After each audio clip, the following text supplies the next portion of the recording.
بسم اللہ الرحمن الرحیم۔ السلام علیکم ناظرین، آپ نے ایک انگریزی فلم پائریٹس آف کیریبین دیکھی ہوگی یا پھر اس کے بارے میں ضرور سنا ہوگا۔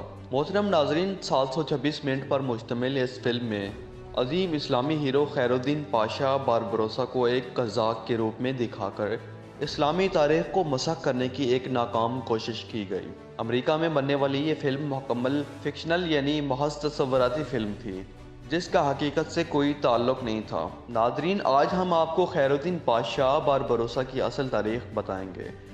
خیرالدین پاشا باربروسا 1475 میں یونان کے جزیرے لزبوس میں پیدا ہوئے۔ خیرالدین پاشا ایک ترک ایڈمرل تھے جو بعد میں سلطنت عثمانیہ کی بحری فوج کے سربراہ مقرر ہوئے تھے۔ آپ کا اصل نام خضر بن یعقوب تھا۔ خیرالدین کا لقب انہیں عظیم عثمانی فرمانروا سلطان سلیمان قانونی نے دیا تھا، جبکہ آپ کے نام کے ساتھ لگنے والے لفظ باربروسا ان کے بڑے بھائی اروج رئیس نے انہیں دیا تھا۔ باربروسا کا مطلب ہے سرخ داڑھی والا۔ اروج رئیس الجزائر میں ہسپانویوں کے ہاتھوں شہید ہوئے تھے۔ خضر کے 3 بھائی تھے، اروج، اسحاق اور الیاس۔ آپ کے والد کا نام یعقوب تھا۔ آپ کی والدہ کترینا کا تعلق مسیحی برادری سے تھا۔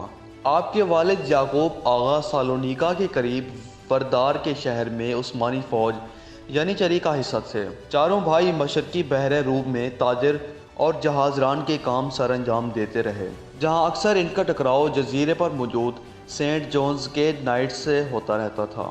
انہی جھڑپوں میں الیاس شہید ہو گیا اور اروج رئیس کو گرفتار کر کے فروخت کر دیا گیا۔ الیاس بہت جلد غلامی سے نجات حاصل کر کے مملوک سلطان کانسوہا غوری سے ملاقات کرنے میں کامیاب ہو گیا۔ کانسوہا غوری نے بحیرہ روم پر قابض مسیحیوں کے خلاف جنگ کے لیے اروج رئیس کو ایک بہت بڑا بحری جہاز دیا تھا۔ 1505 عیسوی تک اروج نے 3 جہاز حاصل کر لیے اور وہ جزیرے پر چھاؤنی بنانے میں کامیاب ہو گیا۔ 1504 عیسوی سے 1510 عیسوی کے درمیان اروج اس وقت مشہور ہوا جب اس نے سقوط غرناطہ کے سبب مسیحیوں کی جانب سے نکالے گئے اسپین کے مسلمانوں کو شمالی افریقہ پہنچایا۔ ہسپانوی مسلمانوں سے اس کا سلوک اتنا اچھا تھا کہ ان میں یہ بابا اروج کے نام سے مشہور ہو گیا۔ الجزیرہ کے لیے اسپین سے بچاؤ کا واحد راستہ عثمانی سلطنت میں ضم ہو جانا تھا، اس لیے اروج نے الجزیرہ کو عثمانی سلطنت کے سامنے پیش کر دیا۔ سلطان نے الجزیرہ کو عثمانی صوبہ کے طور پر منظور کر لیا اور اروج کو پاشائے الجزیرہ اور مغربی بحیرہ روم میں بحری گورنر متعین کر دیا۔ 1516 عیسوی میں اروج الجزیرے پر قبضہ کر کے بادشاہ بن گیا۔ وہ دیگر شہروں پر بھی قبضہ کرنا چاہتا تھا، لیکن 1518 عیسوی میں مقامی رہنما کی مدد کے لیے آنے والے ہسپانوی افواج کے جنگ کے دوران اپنے بھائی اسحاق سمیت شہید ہو گیا۔ اس کی عمر تقریباً 55 سال تھی۔ بھائی کے مارے جانے کے بعد خیرالدین نے اس کی پالیسی کو جاری رکھا اور اسپین سے مظلوم مسلمانوں کو شمالی افریقہ لاتا رہا، جس کی بدولت اسے اسپین مخالف مسلمانوں کی بڑی تعداد کی حمایت ہو گئی۔ اس نے 1519 میں الجزیرہ پر قبضہ کرنے کی کوشش کرنے والے اسپین اور اٹلی کی مشترکہ فوج کو شکست دی۔ 1532 میں سلمان اعظم نے عثمانی بحری بیڑے کی تشکیل کے لیے باربروسا کو استنبول طلب کیا۔ سلطان نے باربروسا کو بحر روم کا ایڈمرل بادشاہ یعنی ایڈمرل ان چیف اور شمالی افریقہ کا بیلرے یعنی کمانڈر ان چیف مقرر کیا اور بحری بیڑے کی کمان اس کے سپرد دے دی۔ باربروسا نے سب سے پہلے جنوبی اٹلی کے ساحلوں پر حملے کیے اور 1534 میں تیونس پر قبضہ کر لیا اور حفصہ کا سلطان مولا حسن فرار ہو گیا۔ مولا حسن نے اپنی سلطنت دوبارہ حاصل کرنے کے لیے چارلس پنجم سے مدد طلب کی اور اسپین اور فرانس کی ایک عظیم فوج نے 1535 میں بونے اور مہدیہ سمیت تیونس باربروسا سے چھین لیا گیا۔ 1537 میں لطفی پادشاہ اور باربروسا نے جزائر آیونین اور اٹلی کے خلاف ایک زبردست عثمانی فوج کی قیادت کی اور باربروسا نے سلطان وینس سے کورفو چھین لیا، جس پر فروری 1538 عیسوی میں پاپ پال سوم نے عثمانیوں کے خلاف اتحاد تشکیل دیا، جس میں پاپائے روم، اسپین اور رومی سلطنت، وینس اور مالٹا کی افواج شامل تھی۔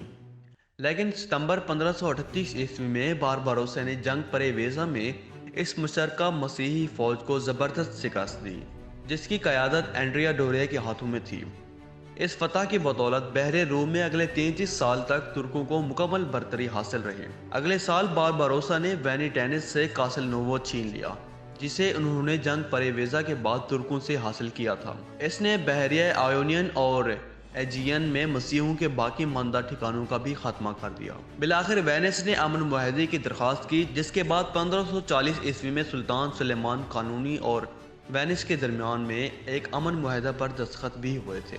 اکتوبر 1541 عیسوی میں چارلس پنجم نے الجزیرہ کا محاصرہ کر کے مغربی بحر روم میں ہسپانوی اور مسیحی بحری بیڑے کو لاحق خطرات کا خاتمہ کرنے کی کوشش کی، لیکن ایک زبردست سمندری طوفان کے باعث اسے ساحل پر اترنے میں شدید مشکلات پیش آئیں۔ تاہم زمین پر لڑی گئی غیر فیصلہ کن جنگ کے بعد چارلس نے نا امید ہو کر فوج واپس بلا لی۔ 1543 عیسوی میں بارباروسا نے ایک عظیم بحری بیڑے کے ساتھ مغربی بحر روم میں نئی مہمات کا آغاز کیا اور اٹلی اور اسپین کے جزائر اور ساحلی علاقوں پر حملے بھی کیے۔ اس نے فرانسیسی ساحلی شہر وینس پر بھی قبضہ کر لیا۔ اس نے اپنے بیڑے کے ہمراہ موسم سرما ٹولون میں گزارا اور اگلے موسم بہار میں اسپین اور اٹلی کے اتحادی بیڑے کو ایک مرتبہ پھر زبردست شکست دی اور ریاست ناپولی کے قلب تک حملے کیے۔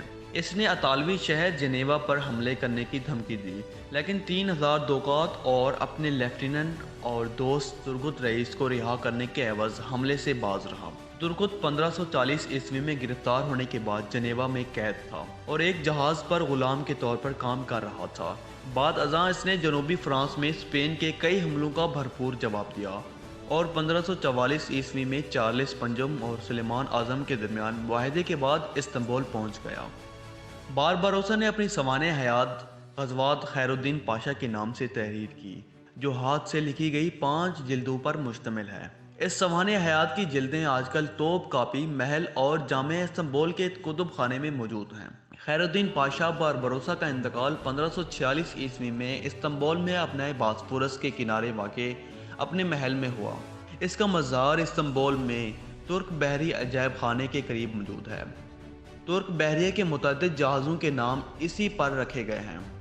آج بھی ترک بحریہ کا کوئی بھی جہاز آبنائے باسفورس سے گزرتا ہے تو اس کے مقبرے کی طرف سلامی دیتا ہے۔ تاریخ سے محبت کرنے والوں کے لیے اچھی خبر یہ ہے کہ 2021 میں 2 بڑے تاریخی ڈرامے بننے جا رہے ہیں، ایک خیرالدین پاشا بارباروسا اور ایک سلطان ارسلان کے معرکہ ملازگرت پر۔